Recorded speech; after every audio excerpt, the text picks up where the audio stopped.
প্রবাসে যারা আছেন, যারা ব্যাচেলর জীবন যাপন করছেন, যারা পরিবার যাদের সঙ্গে নাই এবং বিবাহিত, তারা তাদের যৌন চাহিদা চরিতার্থ করবার জন্য, যেহেতু এখানে উপায় নাই, তাদের স্ত্রী সঙ্গে নাই, তাদের জন্য কি হস্তমৈথুন করা জায়েজ আছে নাকি না জায়েজ? কোরআনে কারিমে আল্লাহ সুবহানাহু ওয়া তাআলা বলেছেন, ওয়াল্লাযীনা হুম লিফুরুজিহিম হাফিজুন ইল্লা আলা আজওয়াজিহিম আও মা মালাকাত আইমানুহুম ফাইন্নাহুম গায়রু মালুমিন ওয়া ফামান ইবতাগা ওয়ারাআ যালিক ফাউলাইকা হুমুল আদুন। তিনটি আয়াত আল্লাহ তাআলা বলেছেন, কৃতদাসী এবং নিজের স্ত্রী, এই দুই শ্রেণী ছাড়া, এই দুটি ক্ষেত্র ছাড়া অন্য কোনো জায়গা যাদের লজ্জাস্থানকে তারা ব্যবহার করে না,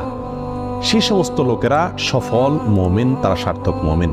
ফামান ইবতাগা ওয়ারাআ যালিক, আল্লাহ বলেন এরপরে তৃতীয় আয়াতে, যারা এই দুটি ক্ষেত্র ছাড়া, স্ত্রী এবং কৃতদাসী, এই দুটি ক্ষেত্র ছাড়া অন্য যে কোনো ক্ষেত্রে